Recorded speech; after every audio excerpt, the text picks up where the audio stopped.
반갑습니다. 산골짜기 TV입니다. 오늘은 음녀 바벨론에 대해서 잠깐 말씀을 드리겠습니다.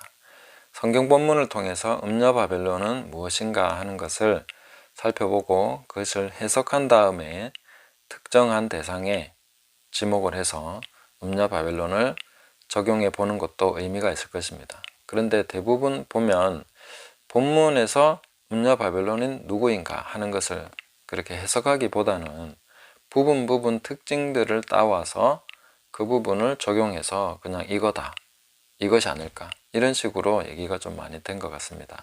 제가 가진 성경이 굿데이 성경인데 여기 보면 쉽게 푸는 난제라고 해서 요한계시록에 나오는 바벨론 이렇게 설명이 되어 있습니다. 바벨론 제국은 이미 구약시대에 멸망했다. 그렇다면 본서에서 말하는 바벨론은 무엇을 의미하는 것일까? 복음주의 신학자들은 본문에 언급된 바벨론을 사도 요한 당시의 로마로 보거나 하나님을 대적하는 세상을 상징하는 것으로 본다.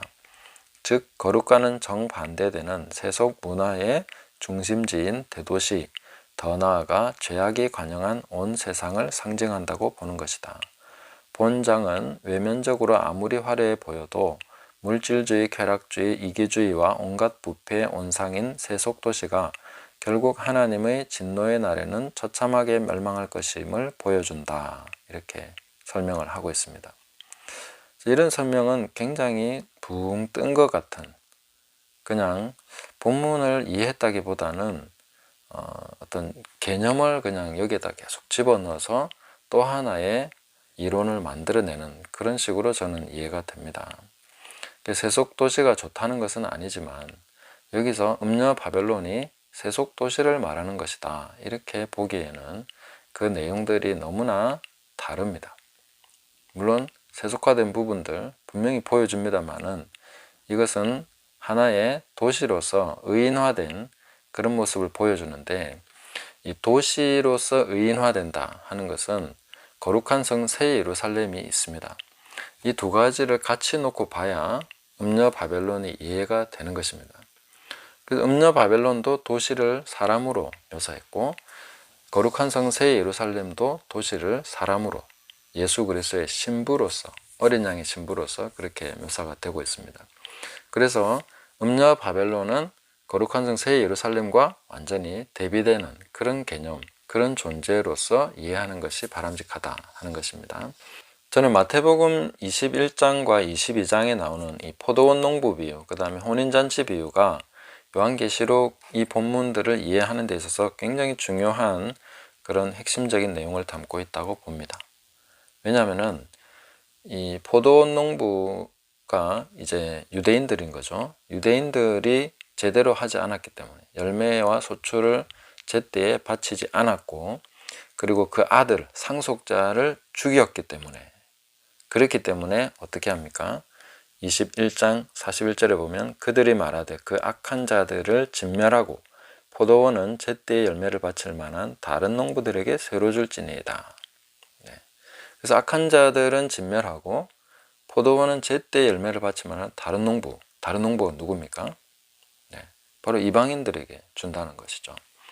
그리고 이 본문의 뒤에서 보시면 대제사장들과 바리새인들이 예수의 비유를 듣고 자기들을 가리켜 말씀하신 줄 알고 잡고자 하나 무리를 무서워하니 이는 그들이 예수를 선지자로 알미었더라. 이분들은 분명히 예수님이 자기들을 향해서 이 말을 했다는 걸 알았습니다. 유대인들을 향해서, 바리새인들을 향해서 그 메시지를 전하신 것이죠. 너희의 시대를 끝내겠다. 그리고 새로운 시대를 열겠다는 것이죠. 이방인들에게 넘겨주겠다. 이 내용을 얘기하는 것입니다. 그리고 22장으로 넘어와서 천국 비유를 말씀하실 때 혼인잔치 비유를 말씀하십니다. 여기서도 역시 초대받은 사람들이 오지 않았습니다. 그래서 뭐라고 얘기합니까? 그들을 진멸해라. 그 살인자들을 진멸해버려라. 그리고 그 동네를 불사르고, 이에 이르되 종들에게 이르되 혼인잔치는 준비되었으나 청한 사람들은 합당하지 아니하니 네 거리 길에 가서 사람을 만나는 대로 혼인잔치에 청하여 오라 한대. 이렇게 된 것입니다. 그래서 혼인잔치에 청함받았던 유대인들은 그것을 거부했습니다. 그래서 진멸하고, 진멸해버리는 것입니다. 그리고 나서 이방인들에게 닥치는 대로 가서 복음을 전해서 데려와라. 그래서 혼인잔치를 제대로 하도록 그렇게 하시는 것입니다. 그게 바로 요한계시록의 핵심적인 내용입니다. 이제는 음녀가 되어버린 바벨론, 이게 바로 예루살렘, 타락한 예루살렘, 신부로서 자격을 상실하고 그리고 제때의 소출을 바치지 않아서 진멸당하는 그 예루살렘이 바로 음녀 바벨론인 것입니다. 신부가 아닌 음녀, 예루살렘이 아닌 바벨론, 이렇게 해서 음녀 바벨론이 되는 것입니다. 그리고 계시록에서는 그 보좌에 앉으신 이의 오른손에 있는 그 두루마리가 바로 복음입니다. 이 복음을 위해서 준비된 모든 것이 있는 것을 봅니다. 그리고 이 복음이 천하만국에 전파되면서 이제 이방인들이 신부로서, 그리스도의 신부로서 초청받아서 준비되어서 거룩한 성 새 예루살렘, 그것으로 완성되는 모습을 보여주는 것입니다. 그래서 이 음녀 바벨론은 거룩한 성 새 예루살렘, 성이 의인화된 것이죠. 그리스도의 신부도 내가 그리스도의 신부를 보여주겠다 하고, 어린 양의 신부를 보여주겠다 하고 데리고 갔는데 보니까 성인 거예요. 사람이 아닌 거죠. 이게 참 우리가 주목해야 될 부분입니다. 그래서 음녀 바벨론도 역시 분명히 사람인데 성인, 바벨론은 성입니다. 도시입니다. 이것을 얘기해주고 있는 것입니다. 서로 대비되는 것입니다. 계시록에서 또한 짐승의 표, 짐승의 인 얘기도 많이 하는데 하나님의 인, 그것과 대비되는 것이 짐승의 인이기 때문에 이것도 이런 관점에서 해석해야 될 필요가 있습니다. 그 부분은 제가 다른 영상에도 잠깐 언급한 부분이 있고 또 혹시 기회가 되면 다음번에 얘기해 보도록 하겠습니다. 그래서 여기서 이 음녀 바벨론이 당하는 여러 가지 환난, 고통, 그리고 멸망, 이 부분을 보고 그 다음에 음녀 바벨론이 어떤 죄를 지었는가 하는 것을 쭉 살펴보면 바로 예루살렘에 관한 이야기다. 타락한 예루살렘, 신부로서 자격을 상실하는 그 타락한 예루살렘, 그리고 예수 그리스도와 많은 선지자들을 죽인, 선지자들은 예루살렘 밖에서는 죽는 법이 없습니다. 그 선지자들을 죽였다 하는 것은 바로 예루살렘을 말하는 것입니다. 이런 것을 우리가 계속해서 집중해서 보면서 음녀 바벨론의 정체는 바로 타락한 예루살렘. 그래서 하나님께서 AD 70년에 바로 이 예루살렘, 음녀가 된 바벨론 성을 멸망시키시는 것입니다. 이것은 구원의 역사에서 굉장히 중요한 것입니다. 아브라함을 필두로 해서 쭉 내려온 그 복음의 흐름을 이제는 이방인에게로 넘어가게 하신 것입니다. 그들이 넘어지고 이방인에게로 복음이 전파되기 시작하고 이방인의 충만한 수가 들어오기까지 유대인들은 닫힌 상태로서 지내게 됐던 것이죠.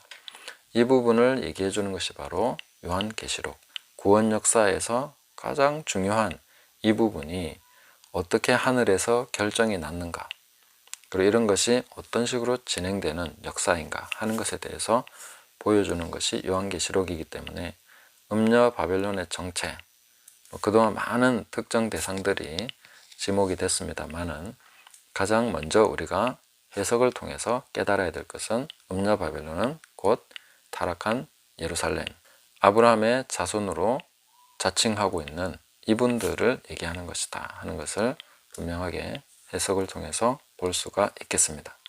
그리고 이 내용을 가지고 이제 타락하면 음녀 바벨론과 같은 선상에 있게 되는 것이죠. 그러니까 로마 가톨릭도 원래 초대교회가 타락한 것이 로마 가톨릭이죠.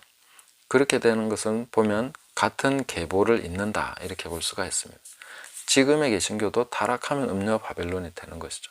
신부가 타락하면 다 음녀 바벨론으로 귀속이 된다 이렇게 볼 수 있고, 거기서 바벨론에서 나와서 거룩하게 구별되고 어린 양의 신부로서 준비되는 그런 그리스도인들은 거룩한 성 새 예루살렘에 귀속된다.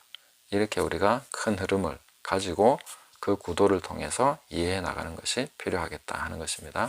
한 번 더 정리해 드리면 타락한 예루살렘이 바로 음녀 바벨론이고, 거룩한 성 새 예루살렘은 음녀 바벨론을 대체해서 어린 양의 신부로서 거룩하게 준비되는 사람들을 보여주고 있는데 그것이 바로 이방인들입니다.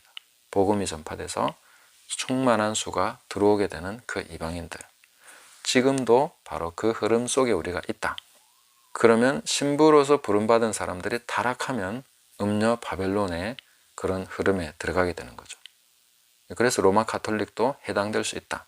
그리고 지금의 개신교나 교회들도 수많은 교단들도 타락하면, 신부로서의 자격을 잃어버릴 만큼 타락하게 되면 바로 음녀 바벨론에 소속되는 것이다.